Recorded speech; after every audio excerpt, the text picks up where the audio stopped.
আসসালামু আলাইকুম বন্ধুরা, সবাই কেমন আছেন? বরিশাল থেকে চলে আসলাম। আসলে আসার সময় অনেক কষ্টই হয়, যেহেতু অনেক দিন বরিশাল ছিলাম। ভালো লাগলো, খারাপ লাগলো, অনেক ভালো সময় পার করেছি। ঈদ, কোরবানির ঈদও ভালো কাটলো, আলহামদুলিল্লাহ সব কিছু মিলে। তো আপনাদের আজকে আমাদের পদ্মা সেতুটা দেখাই।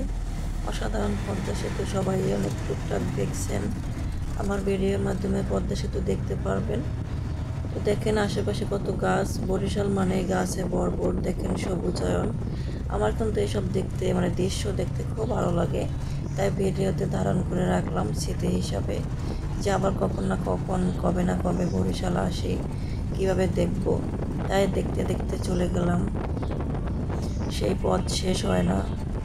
তারপরও হাট দেখতেছি আর কি, আপনাদের দেখাইতেছি। তো বাসটা কিন্তু অনেক জোরে চলতেছে, ভালো লাগতেছে, হালকা হালকা বাতাস, তার মাঝে এত গাছ, ভালোই লাগতেছে। একটু মন খারাপ ছিল, যেহেতু এতদিন বরিশাল ছিলাম, আজকে চলে যাইতেছি। তো এখন পদ্মা সেতু দেখাইতেছি আপনাদের। আকাশটা দেখেন কত সুন্দর, তার পাশে এরকম গাছ। খুব ভালো একটা সুন্দর দৃশ্য অনুভব করছি আমি। আমার কাছে ভালো লাগে এইসব, স্মৃতিময় করে রাখি সব সময়ের জন্য। এই যে আমাদের নদী চলে আসছে, যেটাকে আমরা পদ্মা বলি। দেখেন পদ্মা সেতু আমরা উঠে গেছি বলতে এখনই অনেক স্পিডে কিন্তু গাড়ি চলতেছে এখান থেকে।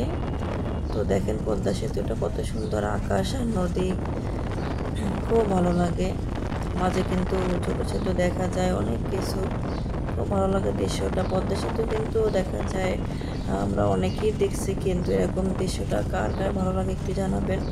আমার কাছে কিন্তু পদ্মা সেতুর কাছে আসলে কিন্তু খুব ভালো লাগে, বিশেষ করে আকাশটা দেখতে আর নদী।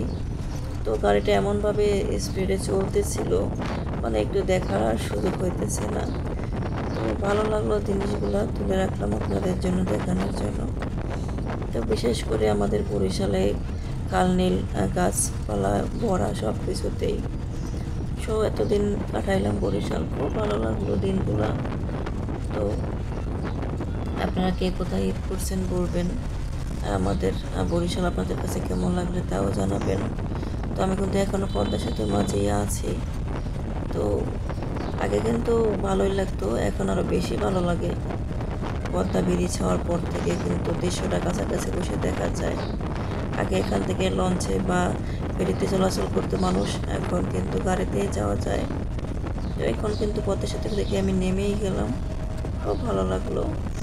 বিশেষ করে আকাশের দৃশ্যটা দেখেন, সে সুন্দর দেখা যাচ্ছে, মাঝে মাঝে মেঘ আছে। তো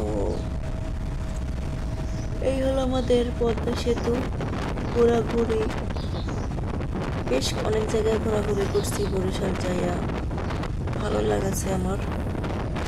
আসলে ঘোরাফেরা করলে মানুষের মন ভালো থাকে, আমারও ভালো ছিল। আপনাদেরকে নিয়ে আপনাদের ভালোবাসা পেয়ে আরও অনেক ভালো লাগা। তো গাড়িটা অনেক স্পিডে চলতেছে, দেখেন সেই সুন্দর একটা দৃশ্য রাখলাম দেখে এখন দেখতে পারতেছি। এখন যখন আমি ভয়েস দিতেছি তখন কিন্তু এই দৃশ্যটা আবারও দেখতে ইচ্ছে করে, কিন্তু কিছুই করার নাই। দেখেন কত সুন্দর দৃশ্য আমাদের বরিশালগুলোর কথা। তো যেখানে যা আছে সবই সুন্দর, সব জায়গায় সুন্দর আমি বলি। দৃশ্যটা কিন্তু অসাধারণ, গাড়িটা দ্রুত চলতেছে, খুব ভালো লাগতেছে আমার কাছে। আপনাদের কাছে কেমন লাগতেছে বলবেন। গাছ শুরু হয়ে গেল, গাছে গাছে ভরা। আমি যেহেতু সকালবেলা আসছি, এই জন্য কিন্তু ভালো সুন্দর দেখা গেছে। একটু একটু রোদ্র ছিল, খুব ভালো লাগলো। আসলে সকালবেলা বিকালের দৃশ্যটা সুন্দর লাগে, রাতে কিন্তু বেশিরভাগই জায়গায় অন্ধকার থাকে, বোঝা যায় না অনেক কিছু। বিশেষ করে আকাশটা দেখেন আপনারা, মাঝে মাঝে মেঘে ভরা, মাঝখানে একটু বেশি